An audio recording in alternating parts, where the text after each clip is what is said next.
Wes, you can start. Hello, assalamu alaikum, and welcome to our monthly webinar. This month, obviously, is what they call the Sultan of the 12 months, Ramadan. Here at SIGA, we're looking forward to a talk internally by our director, Dr. Samuel Arian, on the question of Palestine. As has become the unfortunate habit that we as Muslims have to face during the month of Ramadan, witnessing while we're fasting the suffering of our brothers in Palestine. It was an appropriate choice for us to reflect not just about such a calamity in terms of its geopolitical ramifications, which is the mandate of our center, but also reflect on it from a more spiritual angle. So today, Dr. Sami requires no introduction, besides the fact that he is a long-time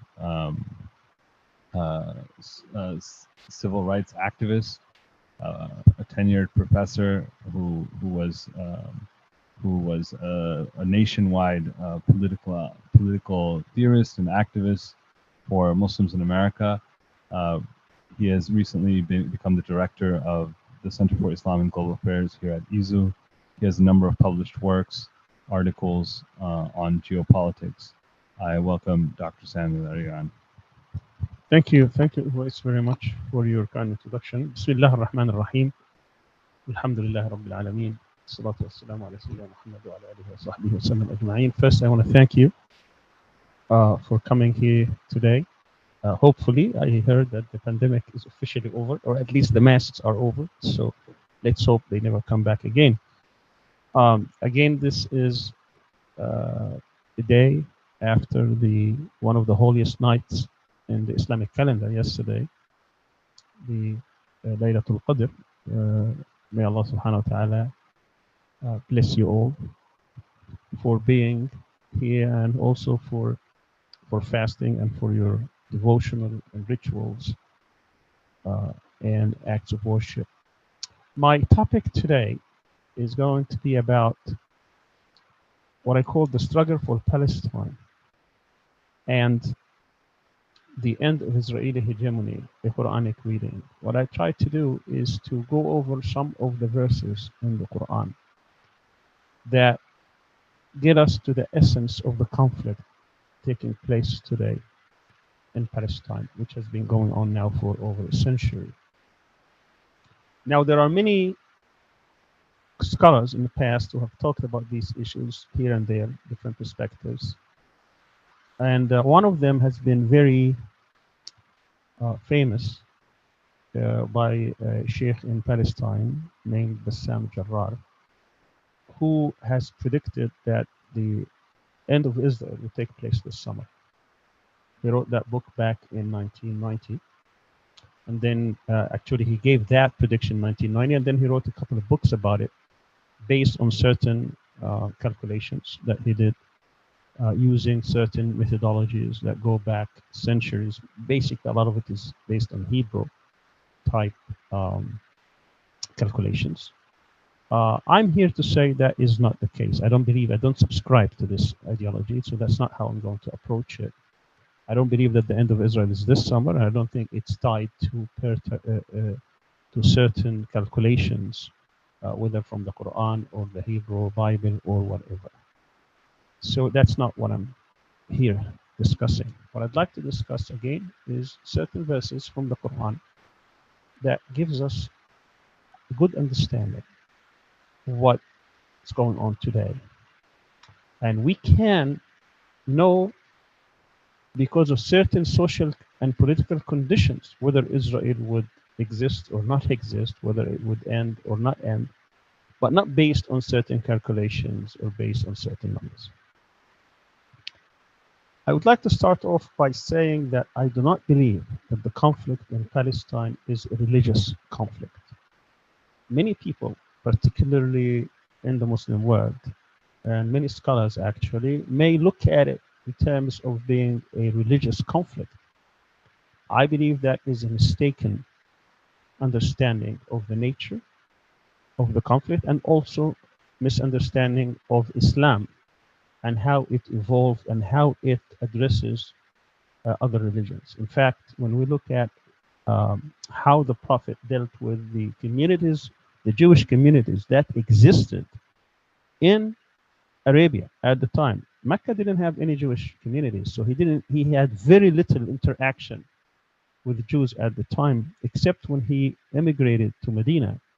And at the time, there were large Jewish communities, and he considered them, and we can see this very vividly, very clearly in what is called the Mithaq al-Madina, or the document that later on was referred to by some scholars as the Constitution of the Medina, because it set out the relationships that existed among the different communities, and the Jewish communities at the time were referred to as part of that community.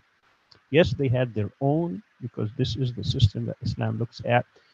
People would have their own laws and their own special circumstances, but as a whole, the Muslims, the Jewish community, there were hardly any Christians, but the Muslims and the Jewish and the non-Muslims, those who were not believers, were considered as part of that community. It's like a city-state, so to speak.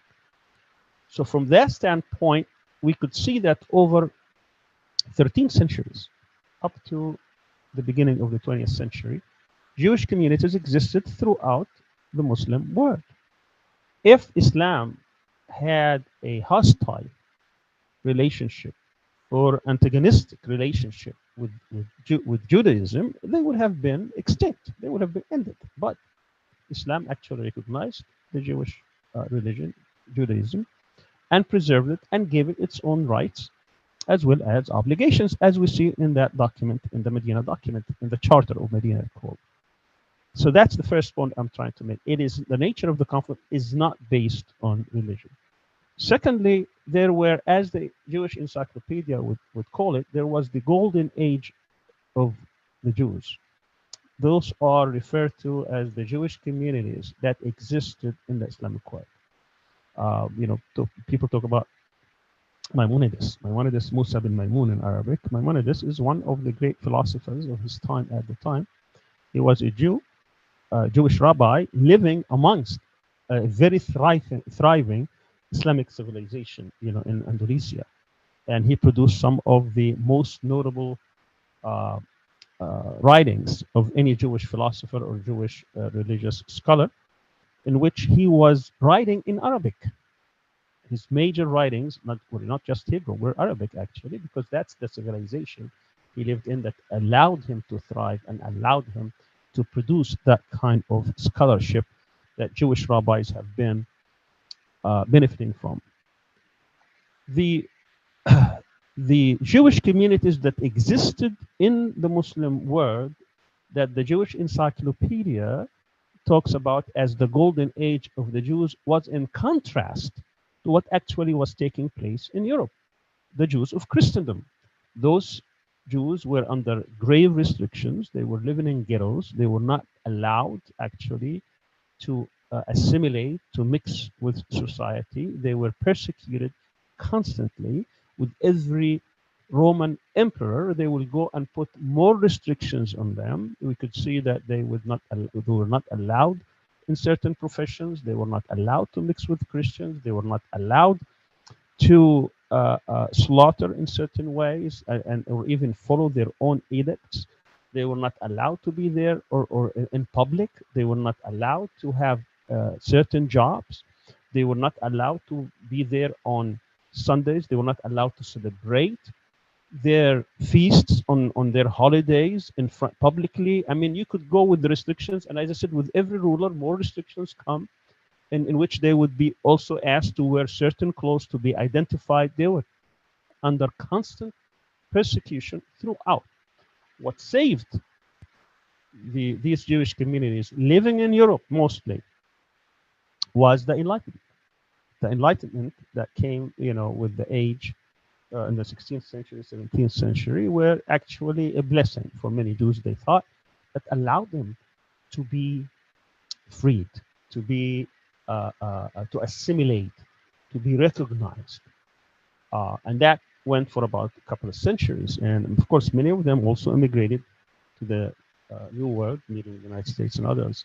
But before I talk about this era, let me just refer to a couple of verses, since this is also about understanding our Quran and how it gives us that understanding of the nature of relationship between us meaning those who believe in Islam, those who believe in the Quran, those who believe that they need to follow the edicts, the instructions, the commandments of the Quran. There is a very important verse in chapter 60, Al-Mumtahana, verses 8 and 9. In these two verses, it sets out that relationship. What kind of relationship exists? And here I'm talking about political. The way I understand this is in a political term. The verse says, لا ينهاكم الله عن الذين لم يقاتلوكم في الدين ولم يخرجوكم من دياركم أن تبروهم وتقسطوا إليهم إن الله يحب المقسطين. Allah does not forbid you to deal justly, to deal kindly, to have a good relationship with those who have not fought you in your faith, in your ideology, in your belief, and did not drive you out, expel you from your homes, from your countries. So here, that type of relationship, that the essence, the normal, the de facto, the default relationship is that relationship based on kindness, on justice, on friendly, neighborly, cooperative type of relationship. And that's the type of relationship that we Muslims have had with different communities throughout history, as long as there is no antagonistic, there is no aggression. إنما ينهاكم الله, the second verse, that Allah forbid you. إنما ينهاكم الله عن الذين قاتلوكم في الدين, for those who fight you because of your faith, because you're different, because you subscribe to a different ideology, a different faith system, a different tradition. Not only that, وأخرجوكم من دياركم, and they expelled you from your home. That's reference to aggression, not only aggression, but they expelled you. They drove you out of your homes. وظاهروا على إخراجكم, and even those who helped them out to achieve this goal of kicking you out, of driving you out from your homes. أن تولوهم, that you become allies, that you become friends with. إن الله ومن يتولهم فأولئك هم الظالمون. And whoever takes them as such, whoever subscribes to that idea, whoever supports them, then they become among the aggressors, among the transgressors, among Zalimun. That sets out, these two verses sets out for us the real relationship that must take place. If people, regardless of their faith, regardless of their religion, regardless of their ideology, they do not aggress, they do not fight me because of my faith, they do not drive me out of the house, out of my home, they don't expel me from my countries, they do not support others to do so, the nature, the default relationship is to be kind, is to be cooperative, is to be friends, is to be just to them. That is the nature. So we do not fight Jews, we don't fight Christians, Muslims don't fight any other people because of their faith. So I want to knock down this concept that what we have today is a religious war. The second question, does religion play a role in the conflict? Of course it does, because religion motivates people to do something beyond human life, beyond this world. Because those who believe in religion, they believe also that justice is ultimate. If you don't get it in this world, there will be another world in which justice will take place. But religion is not a primary factor, is not even a factor, should not be a factor in trying to prosecute or persecute or aggress upon others. Religion should never be used for that. Religion should never be targeting others because of their faith. That is strictly prohibited in Islam. Because Islam is based on the concept there is no compulsion in religion. Islam does not compel people. This is in the Quran. That people are not supposed to be coerced into becoming Muslims or to follow certain Islamic traditions or Islamic beliefs or precepts. These should be totally someone's choice, someone's will to become or not to become. That's totally left to them. So from that perspective, then, we have to reach the conclusion that the conflict today in Palestine is not a religious conflict. It's a conflict that came much later. Otherwise, we would have had this conflict centuries back. Otherwise, we would have no Jewish communities in the Muslim world. They would have been eradicated. And so is the. While today you will find, I mean, before the construct of the State of Israel back in 48, Jewish communities existed throughout the Middle East. The reason they left is not because Muslims persecuted them, it's because Israel, the existence of Israel and its attempt to try to entice them, coerce them, force them to immigrate to Palestine. That's my first point that I hope I made it clear. The second point I want to talk about is how we reached this point. How did we get here? And as I said, as I alluded in my introduction about the presence and the status of Jewish communities in Europe, that they were under constant persecution in Europe throughout the centuries, until the age of the Enlightenment, in which case they started assimilating and they started having more opportunities and more freedom and more political rights. They became accepted more in society and became more in citizens, so to speak, and other professions started opening for them. They basically changed their status from being basically closed, ghettoized type communities into more like part of the society. And that happened, as I said, pretty much in the 1800s as well. Starting in the 1700s, but into the 1800s. But even with that opening, in which many Jews, particularly among the educated elites, they became more secularized and more away from the tradition of Jewish traditions, they still felt that they were being discriminated against. And of course, these happened in varying degrees within Europe. Wasn't all the same.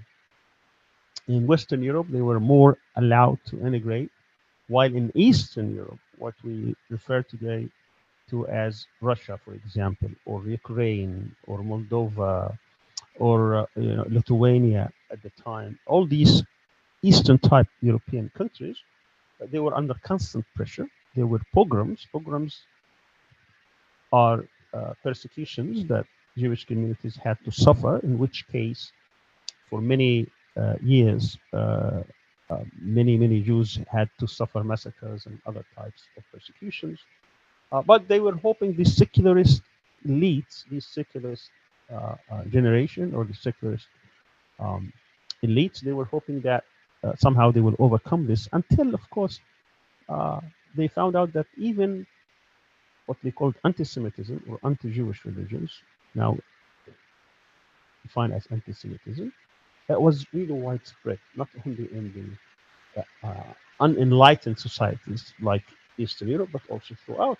Somebody like Theodor Herzl, who's credited as being the founder of modern political Zionism. Of course, many before him also wrote about it. He wasn't the first. Probably he wasn't even aware of them.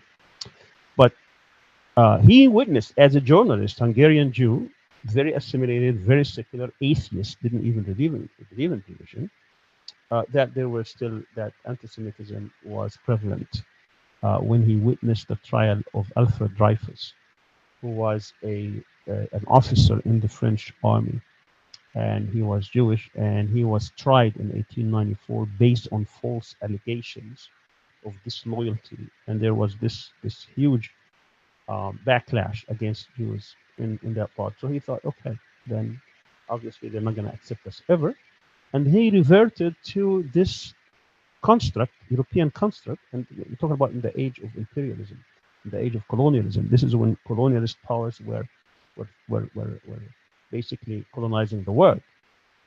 particularly France and England and the British and Empire and the French at the time.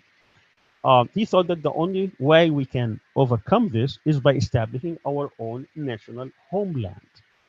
And for many years, he was advocating this position. It wasn't very popular among Jewish communities because they saw that this is very dangerous and that they did not they did not think it was something that they would support until, of course, colonialist powers adopted that concept. So it was the merge of this Zionist trend that came out of the Jewish European experience, along with colonialist powers seeing towards the end of the Ottoman Empire that they really wanted to keep this permanent status of weakening Islamic East, that the implantation of Jewish communities in the heart of the Muslim world would actually serve the purpose of permanently leaving that part of the world under constant turmoil to keep its division. And we saw later with the Sykes-Picot Accords, in which the Ottoman Empire was divided among the British. Originally, it was British, Russian, and French. After the Russian Revolution, they, of course, withdrew out of this, so it became basically the British and French project. Now, what happened here is that this Zionist attempt to infiltrate the Jewish communities convinced them that the only solution to the so-called, quote-unquote, the Jewish problem is the establishment of a national state in Palestine, with the need for imperialist powers to keep the status of the Muslim East into a permanent turmoil under colonization, under imperialism, under division. They created these artificial borders, and then they implanted in the heart of it a Jewish homeland, what is referred to as the Balfour Declaration of 1917. These are the circumstances under which the Palestine, what turned to be a Jewish problem, they turned it into the Palestinian problem. This is the historical background taking place. Now, of course, this is not a political, pure political or historical presentation. I wanted to bring into this some of the verses of the Quran to put it, in these terms. With this background, we read in the Quran, particularly in Surah number 17, verses 3 through 7. Some of these, we start from the beginning, verse 1 all the way to 7. But in these verses, it gives us a glimpse into something that the Quran talked about. And we need to understand these verses in light not only of what's happening today, but also what had happened in the past, because the verses themselves talk about two periods by which in terms of the Quranic terminology, Bani Israel, the children of Israel. But here the children of Israel, it's interesting that the word children of Israel is used the same way we're talking about the state of Israel. That when we talk about this, that it's important to understand what the Quran means by the word children of Israel. Because I don't believe that the Jews of today really are related lineage-wise to the children of Israel. And I think these are many of them, but particularly Ashkenazi Jews, actually, it was many of them were converts from the Khazari, and this is quite there's a lot of evidence about this, and therefore it's those who subscribe to the ideology, who subscribe to the idea more than particularly lineage. But so we need to, when we read it, we need to understand it in those terms. Now, keep in mind that these verses were revealed to the Prophet while he is in Mecca, before he had any encounter with Jews. This has happened 3 years before the immigration, which means around the 10th year of Hijrah. 10th year of Hijrah, this is when Muslims were persecuted, They were under constant pressure. They were being mistreated, maltreated. The Prophet himself had to suffer. He had to go to different tribes. He was rejected. He was beaten. He just lost the two biggest supporters in his life when these verses were revealed, meaning his wife, Khadija, radiallahu anha, and his uncle, who was protecting him from the different leaders of Quraysh who were trying to persecute him. So this is the time where actually Muslims believe that the Prophet made the night journey from Mecca to Jerusalem. That is the real connection. This is when it was revealed and given in Muslim calendar, in Muslim history, the importance of Jerusalem. The Prophet didn't go far from Arabia, except in one trip when he was young into the southern part of Syria, northern Arabia, but he never really went anywhere else. This is the only time where he actually left and went to Jerusalem, and this is why Jerusalem is so holy, in my view. Not particularly because there were other prophets. I don't believe actually even prophets were in Jerusalem. I think they were somewhere else. But beside that, that's a different topic altogether. That night journey in which the Prophet went there from Mecca to Jerusalem established the basis, because there he met the other prophets. There he descended to heaven, Muslims believe. And there, that's what the establishment. And this happened, as I said, when the Muslim community in Mecca was quite weak, was under persecution. And the beginning, by the way, this is number 17, but it's the Quran is divided into 30 parts. This is right in the middle, part 15. سبحان الذي أسرى بعبده ليلا من المسجد الحرام إلى المسجد الأقصى الذي باركنا حوله لنريه من آياتنا إنه هو السميع البصير. Glory be to Allah, سبحان الذي, glory be to He who has taken His servant, meaning the Prophet, at night from Al-Masjid al-Haram, meaning in Mecca, to Al-Masjid al-Aqsa, the farthest mosque in Jerusalem, in which it was blessed. This land was blessed, so that we show him our signs. It is Allah who is the all-hearing and all-seeing. That's the beginning of the first verse. The second verse ties this to Musa. Now we're tied to Muhammad, who is the Prophet of Islam, to Musa, who the Jews, the Bani Israel, consider as their main prophet. وآتينا موسى الكتاب وجعلناه هدى لبني إسرائيل ألا تتخذوا من دوني وكيلا. We have given Musa. So, right, it's very interesting how the verses go from one to the next. وآتينا موسى الكتاب, to establish that link and to establish the relationship. It's all one line. It's all one prophethood. It's all one belief. There is no difference. And Muslims believe that what Moses preached and what Jesus preached and what Muhammad preached are all the same. Is to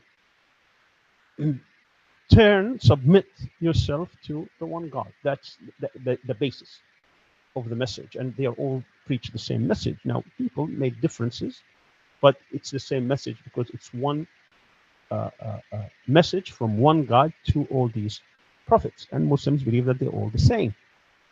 وَآتَيْنَا مُوسَى الْكِتَابَ, we gave Moses the book. And of course, we talk about the Torah, as Muhammad was given the book, which is the Quran. All come from God. وَجَعَلْنَاهُ هُدًى لِبَنِي إِسْرَائِيل, we made it a guide to Bani Israel, to the children of Israel, so that they will take no one else other than God as patron. And then both communities, the Muslim community, the Jewish community, all of them, they come also from the same community. ذُرِّيَّةَ مَنْ حَمَلْنَا مَعَ نُوحٍ إِنَّهُ كَانَ عَبْدًا شَكُورًا. All we come from the same source. We are all one people. ذُرِّيَّةَ مَنْ حَمَلْنَا. They are the children who came, or the descendants of Noah. He was also a grateful servant. So here we establish into these verses that we're all the same. We're all one community.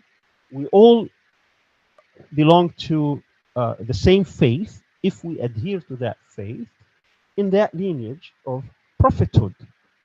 And then the next 4 verses establishes what's happening, or what we could see what's happening today.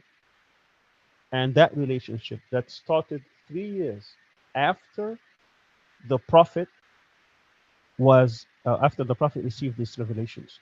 This was in the 10th year of Hijrah. He immigrated to Mecca in the 13th year of Hijrah, which is the first year of the Islamic calendar. So these were referred 3 years before. Now the next 4 verses talk about the transgression of Bani Israel. And it sets out that there will be 2 transgressions and 1 elevation, 1 high status. Let me read these verses. وقضينا إلى بني إسرائيل في الكتاب لتفسدن في الأرض مرتين ولتعلن علوا كبيرا. Again, remember, these were before any encounter between the Prophet and any Jewish communities, that we have decreed in this book. This is God saying now in Surah Al-Isra, Surah number 15, that the children of Israel will commit mischief, corruption, aggression, transgression twice. And here it says mischief on earth, which means earth in the Quranic term, place, in different places. Twice they will commit that. And at one of them, وَلَتَعْلُنَّ عُلُوًا كَبِيرًا, not twice, not عُلُوَيْن, but one. لَتُفْسِدُنَّ فِي الْأَرْضِ مَرَّتَيْنِ, they will commit twice mischief, corruption, and in one of them they will be elevated in status. And then the Quran says in the following verse, فَإِذَا جَاءَ وَعْدُ أُولَاهُمَا, when the first one comes to pass. And here we have to be really linguistic experts, because in Arabic there are different ways of conjunction. When you use the word fa, wa, thumma, these are 3 letters of conjunction. In English, you can say and, for example. But in Arabic, the word fa and wa, which in English translated as and, have different connotations. Fa means it happens quickly, but after.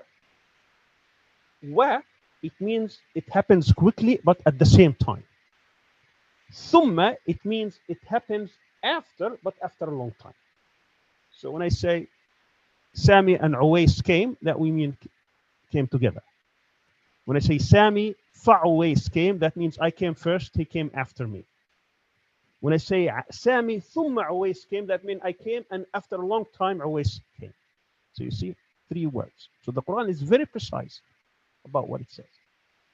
So it says فَإِذَا جَاءَ وَعْدُ أُولَاهُمَا, when the first one comes to pass, which means it used the word fa.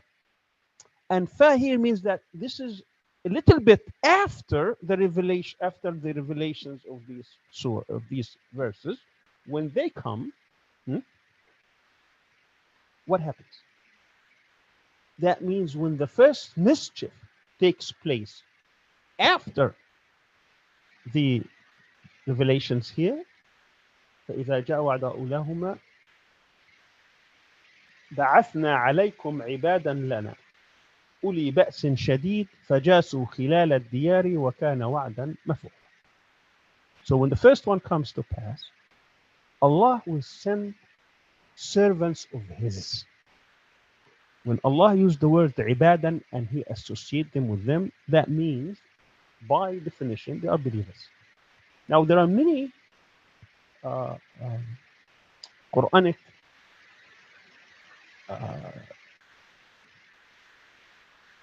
explanations in different tafasir, in different parts, where they refer to this time as being that of the Romans or that of ancient times. But that would contradict the fact that we're talking about ibadan lana. But I will also prove in a different verse that this would not have been at ancient times. That this first time when it came to pass was actually during the time of the Prophet, not before times, not during the Romans, and not other times. And I will tell you why. فإذا جاء وعد أولهم, when the first promise, when the first mischief takes place or comes to pass, we will send, or we have sent unto you عبادا لنا, people who are servants, who are associated with belief, أولي بأس شديد, who are very strong, very stern, very mighty, in which they will enter your homes, and it will be a fulfilled promise. وكان وعدا مفعولا. Very clear. Now, why do I think this is? Because it happened actually. You know, when the Prophet went to Medina a few years later, and he had this agreement with Jewish communities, we could see that they were living in harmony for about a year or so, and then we start seeing conspiracies. They didn't like what he has to say. They didn't like the message. They thought they tried to manipulate him. They couldn't. And we could see that happening in different instances. They even conspired with the non-believers so that they come and finish off the Muslim. I mean, these are historical facts. People cannot deny them. They existed. The Quran also talks about them. We saw this in Bani Nadir. We saw this in Bani Qaynuqa. We saw this in Khaybar. We saw this in Qurayza. I mean, different places. That relationship was not based on religion, because they came to the Prophet and said, how we can rule in this? He said, bring me your Torah, and this is how we're going to rule, based on the Torah, based on your book. I'm not going to tell you to follow my book. You're already following the Torah, so you follow your book. But they did what they did, and they were punished for that. And in that, we can also see this in Surah Al-Hashr, which is Surah number 59, in the first few verses, in which the Quran talks about ما ظننتم أن يخرجوا وظنوا أنهم مانعتهم حصون من الله. They thought that their castles will prevent them, but it didn't happen. فأتاهم الله من حيث لم يحتسبوا يخربون بيوتهم بأيديهم وأيدي المؤمنين فاعتبروا يا أولي الأبصار. Almost the same thing that was given 3 years before. Surah Al-Hashr happened in the second year of Hijrah, 5 years after this, in which it predicted that they will enter their homes. And it will be a fulfilled promise. This promise was given 3 years before Hijrah, and it was certainly fulfilled. The verse that comes after that, now they use the word thumma. Again, as I referred in my comments earlier, when you use the word thumma, it's a long time it takes before it actually happens. What happens? After the first one came to pass, after it was fulfilled, then another thing will happen, that those who were defeated by those believers, that the Quran says, they will have the upper hand over them again. ثم رددنا لكم الكرة عليهم. ثم رددنا الكرة عليهم. That will cause you, or the children of Israel, to prevail over them. ثم رددنا. Now, of course, the Israelis, or those who claim to be the children of Israel, they never prevailed over the Romans. They never prevailed over any other communities. They prevailed over those who they fought them at the time, and now they came back to have an upper hand over them. And then the ayah says, وَأَمْدَدْنَاكُمْ بِأَمْوَالٍ وَبَنِينَ وَجَعَلْنَاكُمْ أَكْثَرَ نَفِيرًا. We have supplied you with money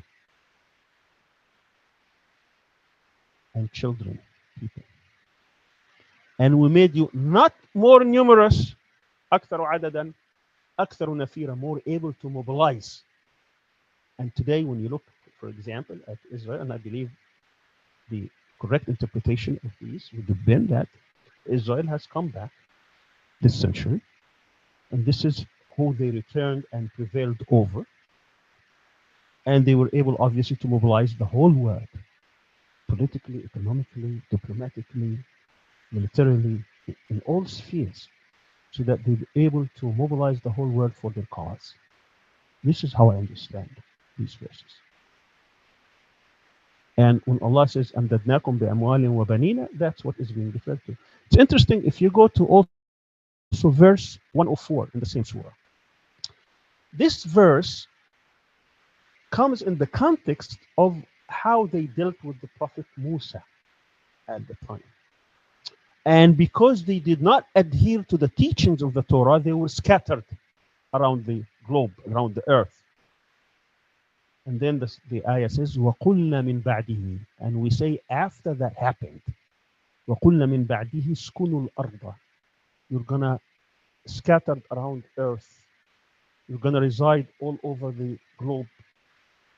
فَإِذَا جَاءَ وَعْدُ الْآخِرَةِ, when the second promise comes to pass, جِئْنَا بِكُمْ لَفِيفًا, we'll bring you back in groups in the same place that they were exiled from. جِئْنَا بِكُمْ لَفِيفًا.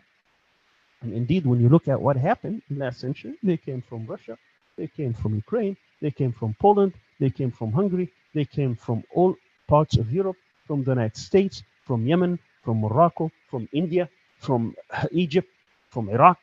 Every place on earth, they were coming back.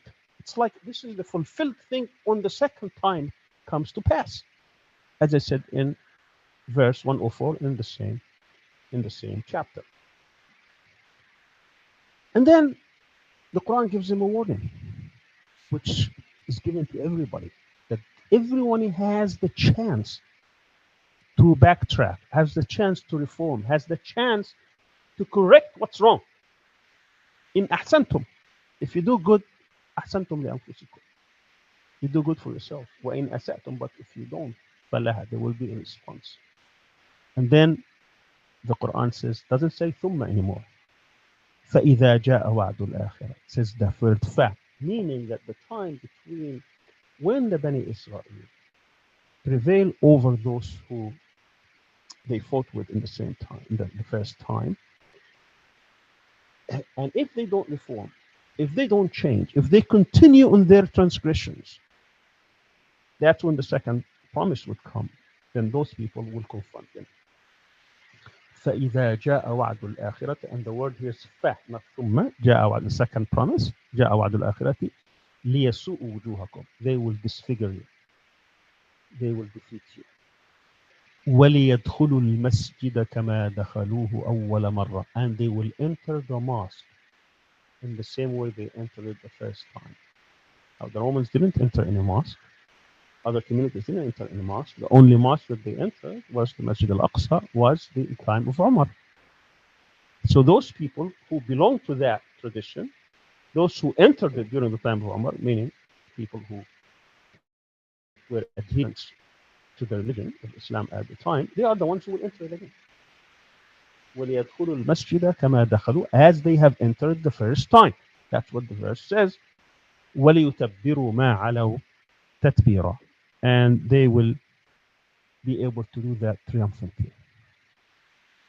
These are the essence of how I see this, but it doesn't give us a timeline, doesn't give us exact date, like some other scholars would say, it's going to be in July 2022, and if not 22, it will be 24. No, because in Islam we don't believe in fate and predestination, where people are sitting on their behind thinking that God will take care of things. That's not how things happen in Islam. That's not how things happen in the Quran. There are conditions that have to be fulfilled for this to take place.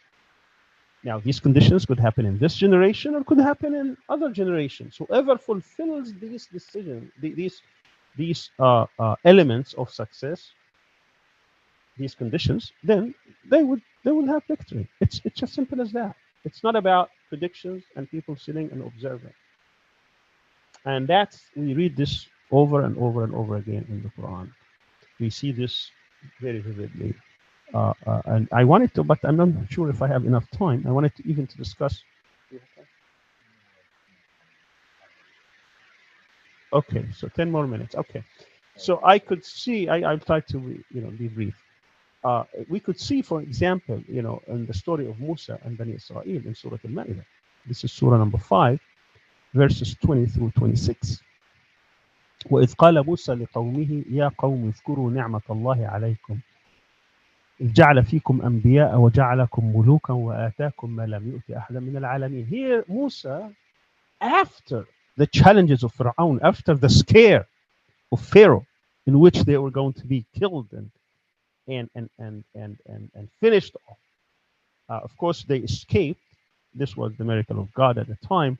And he took them, trying to take them to the promised land, trying to take them to the Holy Land. And he is reminding them, again, he's a prophet of God. He has direct relationship, communications with God. إذ قال موسى لقومه, when Musa told his people, يا قوم اذكروا نعمة جعل فيكم أنبياء وجعلكم, he made amongst you prophets and kings and masters. وآتاكم ما لم يؤت أحدا من العالمين. He's given you what he has never given anybody else. He saved you from the slavery of Pharaoh. He's reminding them of these favors of God. يا قوم, now came the order, the instructions. يا قوم ادخلوا الأرض المقدسة التي كتب الله لكم ولا ترتدوا على أدباركم فتنقلبوا خاسرين. Oh my people, enter the holy land that God has written for you, has prescribed for you, and do not retreat. You will be the losers. Now, if we unpack this a bit, we see here that they not only they have been ordered, but Allah has told them, God has told them that it's already for them. They will go there. ادخلوا الأرض المقدسة التي كتب الله لكم. He has given it to you. That's a promise, God. That promise, you believe in him. قالوا يا موسى. Their response was, oh Musa, إن فيها قوما جبارين. There are stern, mighty, powerful people in that land. We're afraid.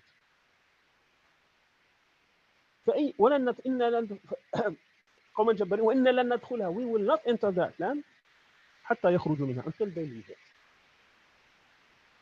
فإن يخرجوا منها فإننا داخلون. If they leave, we'll enter. Now, what does that tell us? Tell us that these people are not believers. Because if they were believers, they were not going to question what is being asked of them. But they were afraid of those who are inside that land, and therefore they did not believe in God or his victory. Again, Musa and his brother trying to remind them, قال رجلان من الذين يخافون, two people among those who fear God. Fear God meaning they believe in him, they believe in his promise, they believe what's going to happen is going to be a fulfilled promise. قال رجلان من الذين يخافون أنعم الله عليهم. Allah has favored them with what? With faith. ادخلوا عليهم الباب. It's about a decision. It's about your orientation. It's about your commitments. It's about your belief in God. ادخلوا عليهم الباب. Just enter the gate. فإذا دخلتم, when you make that decision, فإنكم غالبون, you will be victorious. وعلى الله توكلوا إن كنتم مؤمنين, and put your trust, your confidence, your faith in God, if you were believers. These are the conditions by which victory comes. It does not come from wishful thinking. It does not come because people somehow thought that God promised them something, and therefore, what Ilan Pape says. It's very ironic that most Jews today do not believe in God, but they believe that he gave them the land. And a lot of Muslims today, they are not fulfilling the promises they're not fulfilling the conditions for victory, but somehow they think it's coming. It doesn't. It doesn't. It has to exist for it to be fulfilled. What was their response? After they pleaded with them, after they talked with them, after they told them the conditions, after they give them the promise of God, that they don't even have to have resources. They just have to have determination and will to enter. Enter the gate. Just make that decision. Go inside. Be willing to face whatever is written, whatever is going to happen. It's just about, it's a mental situation more than physical one. That you are capable of following orders by following what is required of you, taking that bold step, doing that regardless of what's going to happen because it's been promised to you. Their response was, قالوا يا موسى إنا لن ندخلها أبدا ما داموا فيها فاذهب أنت وربك فقاتلا إنها هنا قاعدون. They insisted on their blasphemy. They insisted on the rejection. They said, "Oh Musa, we will never enter this land. If you want to fight, you go fight with your Lord. We're sitting here." More defiance. Musa gave up. قال رب إني لا أملك إلا نفسي وأخي فافرق بيننا وبين القوم الفاسقين. I have no control except over myself and my brother. I want to depart from these people, depart from these wrongful, degenerate people.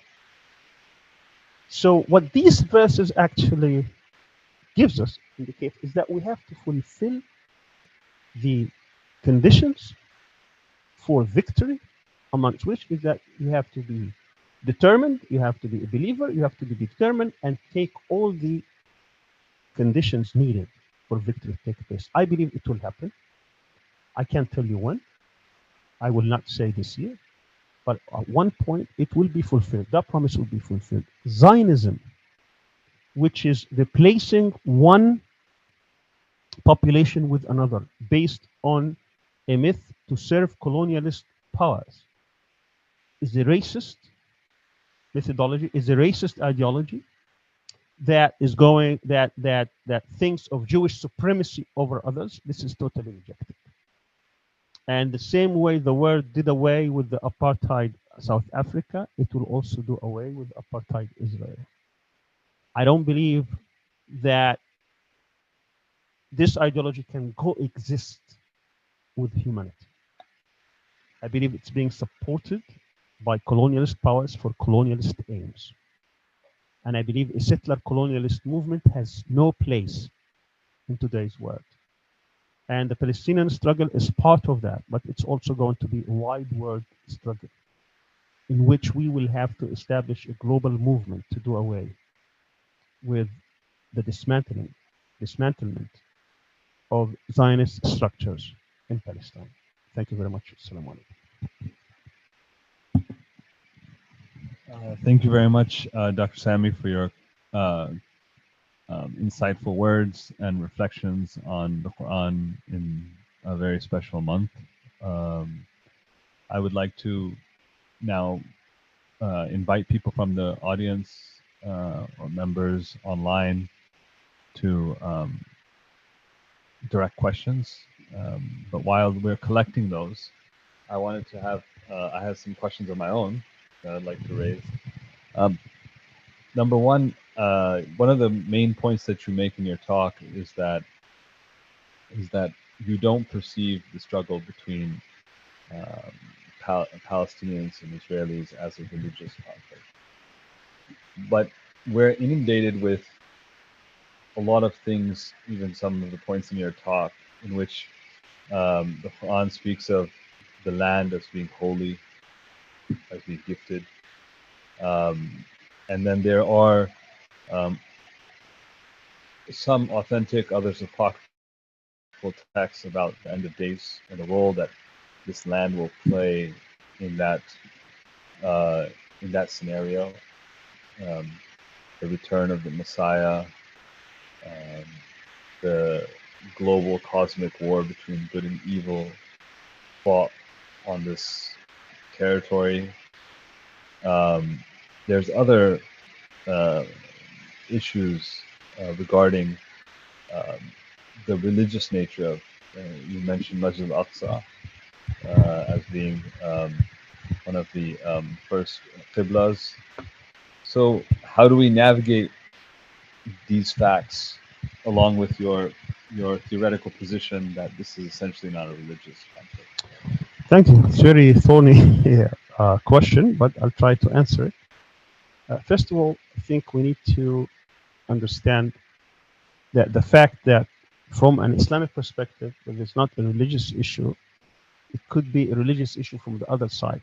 And many Muslims, when I engage them, they start giving me evidence of how some Jewish scholars or Jewish rabbis or historians or even leaders consider this as to be religious. I said, if they consider religious, I don't have to consider it religious. Why? Because first of all, Islam, we recognize Judaism. I have no problem with Judaism from the standpoint of coexisting with it. We may have different interpretations, but Islam has already recognized Judaism, and that they are part and parcel of our society, of our history, of our existence. So for someone to come and say today that we have problems with Judaism as a religion, to me defies my understanding of religion and my understanding of Islam and my understanding of the Quran. And I think no religious scholar in his right mind would say that we have problems with Judaism as it exists. So I have to establish this point. That doesn't mean that the other side may not see it as such, but because they see it as a religious conflict, I don't have to see it that way. That's my first point. The second point is that if Jews did not transgress, and by Jews here, I'm talking about Zionist Jews. I don't want, by the way, when I say Zionist, it means any religion. We can have Jewish Zionists, we can have Christian Zionists, and we do have Muslim Zionists. Zionists are any person who believes that Israel has any right to establish Zionist institutions in Palestine. Anybody who believes in that, anybody who recognizes that, is a Zionist by different ways, different degrees. When we say, for example, it's not, by the way, an insult. I say, you're a Zionist, it's not an insult. I'm just describing what he believes. When someone says, I do not believe, I said, you're an unbeliever, that's not an insult. If he doesn't believe, he doesn't believe. It's a political ideology. And then when you say it doesn't believe, right? Now the people have different ways of not believing. One way is that they are coerced. They are fearful. So I say I'm not a believer. They were forced, right? But behind the closed doors, I say I'm a believer. But because I'm afraid something might happen to me, I'm just saying I'm unbeliever. Similarly, Zionist. Somebody could be Zionist because they are forced to become Zionist. I'm not in their heart. It's not for me to judge. But as far as I can see, they are Zionists. If they recognize Israel, they are Zionists.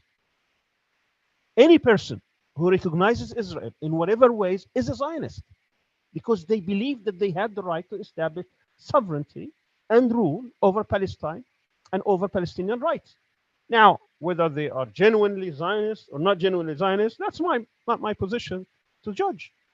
There are many rulers today, many presidents and kings and others who recognize this. For me, that's a Zionist position. If they don't believe it, that's a different story, but that's not for me to judge. All right, so that, and as I said, the Zionist could be atheist, could be secularist, could be Christian, could be Jew, could be anything. And that's just description. Now, going back to Oasis' question regarding the end of times. I have a different reading, completely different reading from other people about the end of times. I don't believe that miracles are taking place, maybe different interpretations, but the Quran is the book that is charged with changing human behavior. Unlike other traditions, faith traditions in the past. Faith traditions in the past, they had miracles. You know, Jesus had miracles, Moses had miracles, 9 different miracles, and this. That age has ended because of the revelation of the Quran. It is the Quran that has the ability to change human behavior, not miracles, because miracles can only happen to one generation. Miracles are not something that will always take place all the time. It happens, some people witness it, and it's not even everybody. Just those who witnessed it at the time. Those who witnessed Jesus' miracles in Palestine, they witnessed it there. Those who were in Egypt didn't see anything. Those who were in Europe didn't see anything. They just heard about it. All right. So the Quran is there for everybody to read and to interact and to change human behavior. So I don't believe that Jesus is going to come and kill the pig and break the cross, because somehow this is going to turn all Christians into Muslims. It's a very, of course, there are a lot of sayings, but I don't think the interpretation is right, even if you agree on this. I think this is very symbolic, because it contradicts, to me, it contradicts the essence of the Quran, of the Prophet being the last prophet, the seal of the prophets. What does Jesus, why does he have to come back to do what exactly? They said, oh, he's coming back to rule with Sharia. I said, what do you mean rule by Sharia? You mean if Jesus gives me a fatwa, oh Jesus, can we do artificial insemination? Can we have the man and the woman having both, the egg and the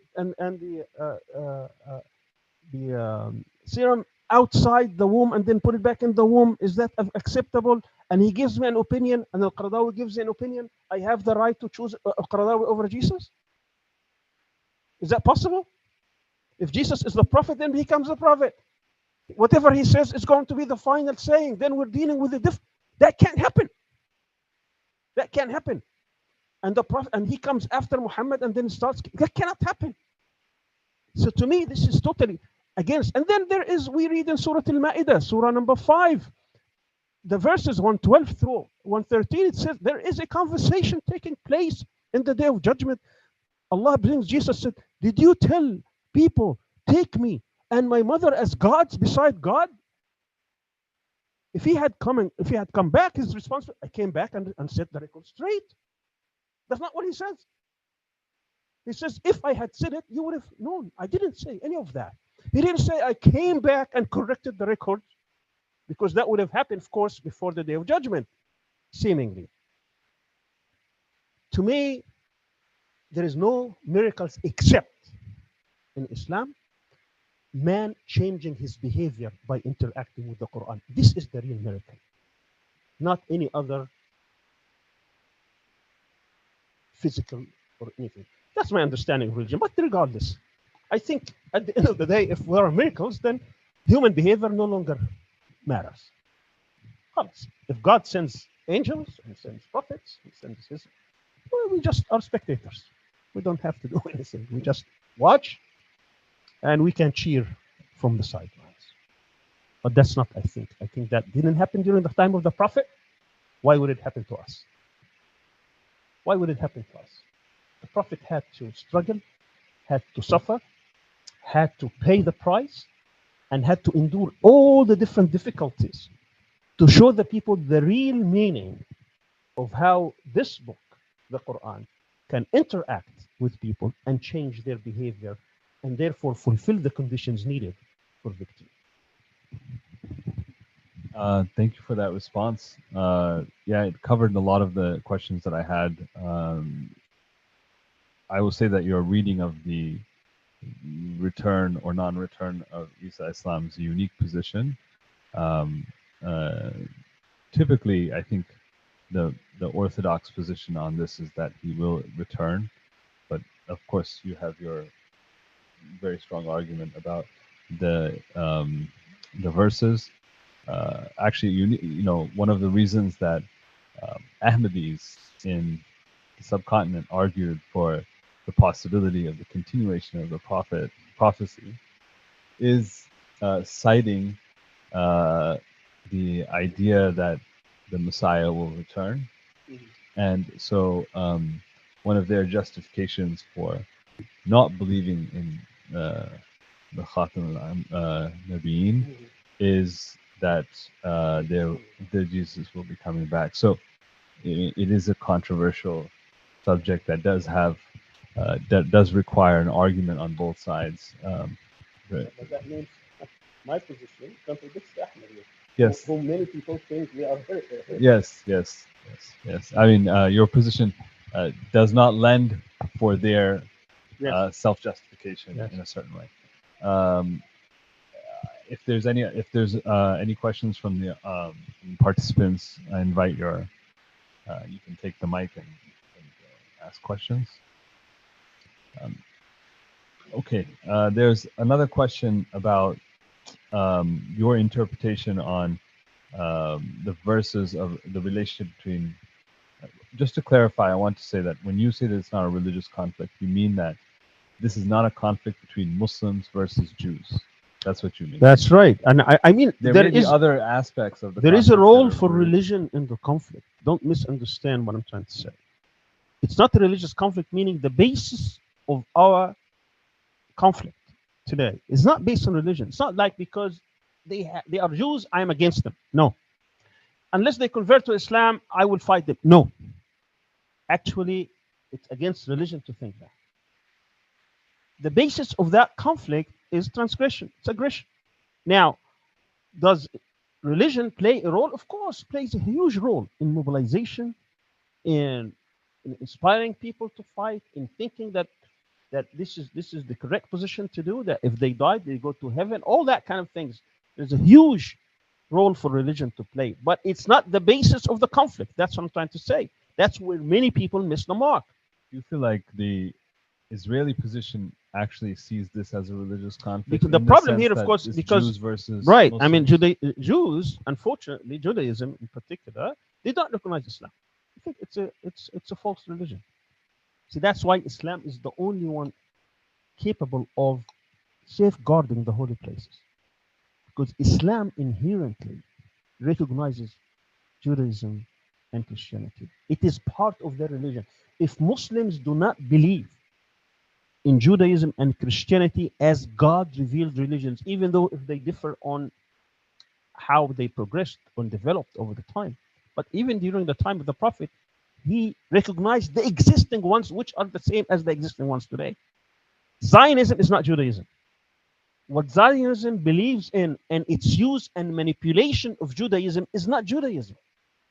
Actually, it contradicts Judaism. Actually, part of our struggle is to restore Judaism for what it's supposed to be, as a God-fearing, as God-revealed religion, even if you differ with interpretation of it.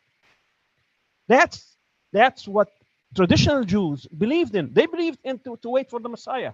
Let them wait. I have no problem with that. But Israel is not the Messiah. Israel actually is delivering them to a very dangerous position.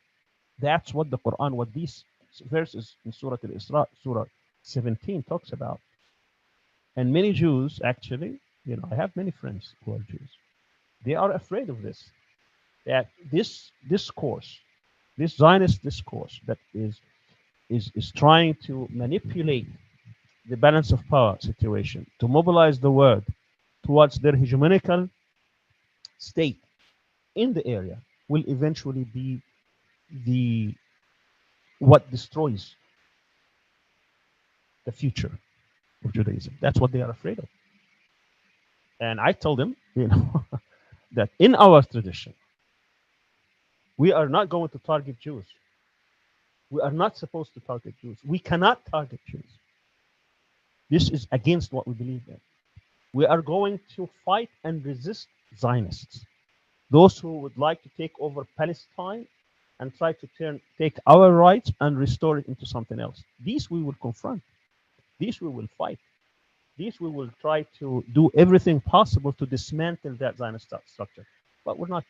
Actually, I tell them even more. I say, if Europe is incapable of solving its discrimination against Jews, because what Europe did is that they transformed the Jewish problem that they had among themselves inside Europe into the Palestinian problem by supporting this project of transporting Jews into Palestine. Once that state collapses, once we dismantle Zionism, we're not going to kill Jews. No, actually, we cannot do that. Jews can stay. If they don't want to go back to where they came from, they can stay, not in Palestine, at the expense of Palestinian rights, unless Palestinians agree. That's a different story altogether.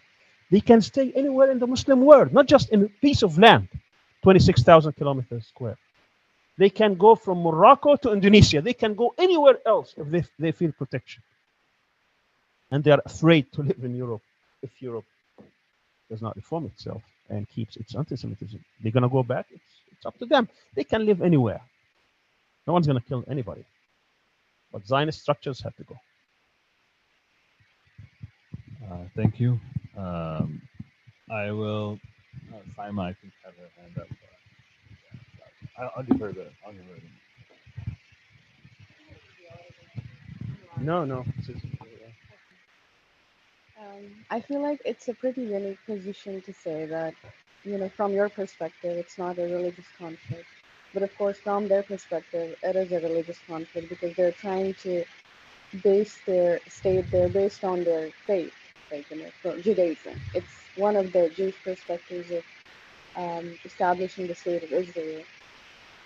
If we now create a new narrative saying that it's not a religious conflict based on the Muslim perspective, then how do you think we will be able to restore the original Palestine that was there, or when the whole Muslim solidarity is based on actually religion regarding the Palestinian issue.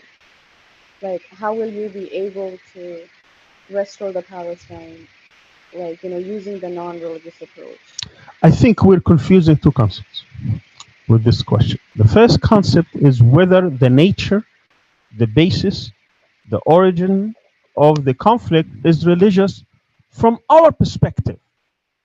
Again, I said from their perspective, it might be religious question, okay? But I'm not responsible for their position. If they want to define it in religious terms, let them do that.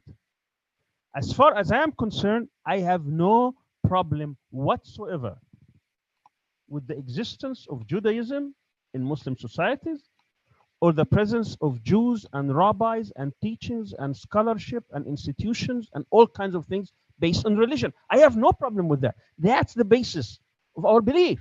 And I don't have even to justify it. It had existed for 1,300 years. I talked about Maimonides. Where did he exist? In the United States? In Europe? Yes, it was in Europe actually, but under Muslim rule. In Andalusia, in Muslim Spain.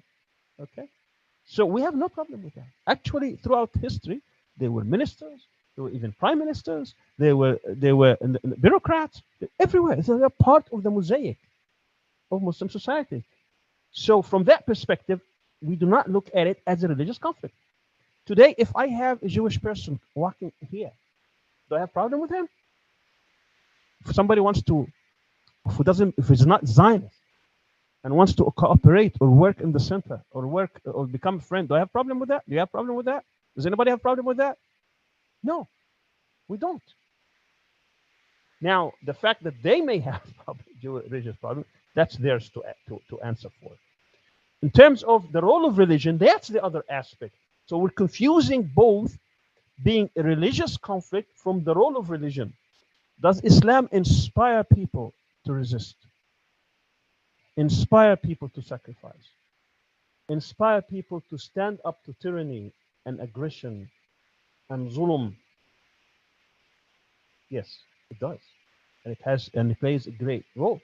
And we see that today. Every month of Ramadan, we see hundreds of thousands of people in Palestine, in Al-Aqsa, resisting, standing up, willing to sacrifice, because they don't believe just in this life. They believe in the hereafter. So even if they lose their lives, it's not like they want to lose their lives, but even if they do, because there is a cause larger than themselves, they're willing to sacrifice because there is another life. There is another judgment day. Even if they don't get justice in this life, they will get justice in the hereafter. That's the role of religion. That's the role religion plays in the hearts of the people. They're not secular people where they think they live one time, you live in this life, but we have other human values that we're trying to. That's different paradigm altogether. What I'm trying to say, as Muslims, we believe religion does inspire people to stand up, to defend their rights. I come from Palestine myself. I had relatives, I had grandfathers, I had, my father, my uncles, my relatives, everybody, believed and that they have to defend themselves. But it wasn't based on secular humanist values. Some people believe in that, that's fine. But religion does play a role in motivating people, in inspiring people, in mobilizing people to do the right thing and to refuse tyranny. So this is another thing. Some of the victims of imperialism and colonialism, because Zionism is nothing but a colonialist, but it's worse than a colonialist movement, because it's a settler colonialist movement. It's an apartheid, but it's worse than South African apartheid, because it's an apartheid plus what's happening in Palestine. So you can be inspired to stand up to all these transgressions. Religion can play a great role in that. But again, what I'm trying to say is that this is not, the nature of the conflict is not religious. I'm not fighting them because of their faith.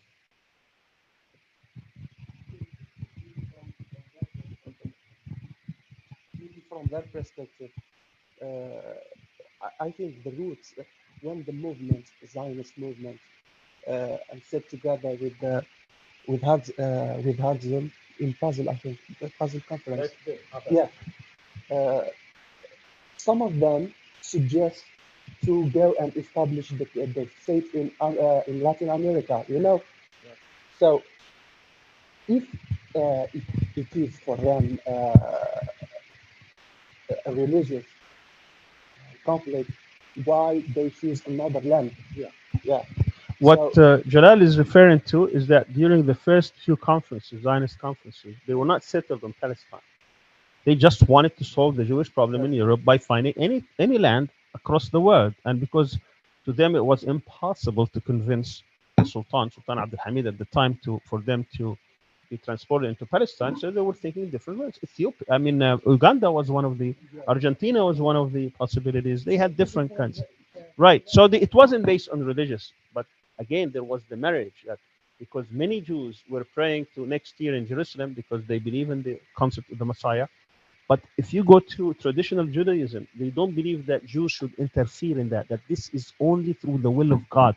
It's when God wills, it's going to happen. We cannot interfere in this. That's the true teachings of Judaism. So what we see today was the marriage of secular Jews and their interpretation of trying to save their status from discriminatory policies and discriminatory practices by marrying themselves into this or dragging Judaism into this project so that they can convince the majority of them to migrate. That's what happened here. They used religion. did not Israel and between brothers. Do you think it's religious state? No, I think Of course. I mean, yeah, right. Is Israel a religious state? It's only in a very, very superficial way because there are still, religion also plays a role into this. And they wanted to call it a Jewish. See, the problem with Zionism is that transformed the notion of the religion into a race. That's a problem. Jewish tradition is a faith tradition. It's not a race. But today with Zionism, we find that Judaism or Jews are being defined basically as a race. And that's a problem here. And I mean, up to them how you want to define themselves, but not at the rights of Palestinians, at the rights of others, where they have to sacrifice or they have to be sacrificed for the objectives of establishing a Zionist state in someone else's lands. My final question is regarding this issue of religion in the conflict. Also, some genealogists of the Pashtun people say that they are Bani Israel. So as a potential citizen of Israel, according to their document, I will play the devil's advocate and ask you, how does the fact that you're critical of a Jewish state line up with the politics that may advocate for an Islamic state at one point? As you know now, there's a lot of equivalencies being made between Muslim politics and Hindu nationalism, Jewish nationalism, Christian nationalism, as if these national aspirations for different religious communities are all the same. Mm. So there seems to be a kind of contradiction in the one hand, advocating for a Muslim homeland in some places, or Muslim rights or Muslim law, yet calling a Jewish attempt at the same thing to be an act of apartheid, to be an act of settler colonialism, to be this grave injustice. Well, I think we have to, again, differentiate between two things. I think sometimes they get confused when we try to present different cases. When we talk about Jewish homeland or Jewish state, we're talking about race. We're not talking about anything else. In other words, if I am not Jew, I'm excluded, totally excluded from that. Even though my family lived there for over 1,000 years, the fact that I'm not Jewish, I'm excluded. Today, Palestinians number about 15 million, 14, 15 million. Over half of them are outside Palestine. None of them can visit. Those who are inside Palestine are discriminated against, not because of anything other than they are not Jews. If you are a Jew born in Brooklyn or Shaker Heights, Ohio, or San Francisco, You've never been to Palestine. You take a plane tomorrow, you go enter. Once you enter, you get citizenship on the spot. Why? Because you were born as Jew. That's discriminatory. That's apartheid. That is unacceptable. Not only that you're taking someone else's land and rights, but you're also the fact that you are recognized just because of your race, not because of anything else. When we talk about other systems, here we're talking about what society is going to come together and approve what kind of legal structures, what kind of laws they would like to implement to preserve the nature of the society that they would like to have, to live in peace and harmony and serenity and you know, in a happy way, basically. These are laws that people could come and choose to live by. Has nothing to do with race, has nothing to do with background, has nothing to do with your tribe or with ethnicity or even level of education or anything. Now, people could differ on that. People could come and say, we would like to have, like here in Turkey, you live under a secular state. In Iran, you live under an Islamic Shia state. In different parts of the world, you may have mixed state. Now, as long as the people could come together and approve that without transferring against minorities, against others. By the way, in Islam, we don't have the concept of minorities. This is a Western construct, because the whole nature of the system is they have majority-minority type of thing. In Islam, historically speaking, okay, I'm not spokesperson for Islam. I'm just observing what happened, you know, throughout history. This concept of minority-majority doesn't exist. It's everybody is recognized, and they have their own system that they can live by, so they don't leave persecuted or minorities. You can, and by the way, you can go from this concept to this. It's not because you were born in this, you're permanently here. You can simply go from one community to another. It's up to you. You want to live under this system, you can. You want to live under this system, you can, and so on and so forth. So you have complete freedom. What system you could have. Now, with the modern nation-state system, we have much more complicated, much more sophisticated systems. I don't think I have time to go over the different problems that exist, but I hope you understand that these are two different paradigms.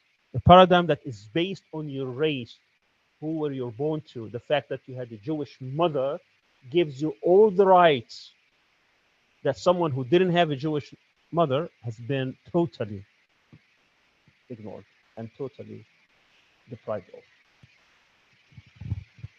Thank you very much. On that last point, there is a very interesting study by a political theorist named Chandra Kukatas, who was Malaysian, I think, in origin.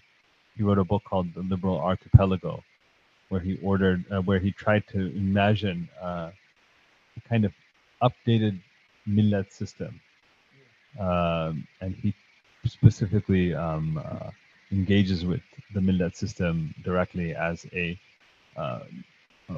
far more just arrangement of difference in a multicultural, multinational society. Obviously, he has liberal commitments. That's why it's called Liberal Archipelago. But there are some arguments there. It's in English. I think he teaches at LSE now. Anyways, is there any other questions, comments? Without any more comments or questions, I would like to thank Dr. Sami for his both intellectually arousing and also spiritually stimulating talk. And I think this is in lieu of the fact that usually we have Ramadan seminar talks, but this year we didn't do it. So this is a kind of a symbolic compensation for that tradition. Thank you for all the participants and all the viewers online for a fruitful discussion. Keep your eyes and ears open for the coming month. We have a monthly webinar. We will post usually a week or two before. And we are continuing after Ramzan the evaluation of different Islamic movements throughout the Muslim world, a very important project to bring our literacy of Muslim politics up to a kind of a more professional level. So also keep your eyes and ears open for those announcements. Thank you very much, and I hope you have a wonderful evening.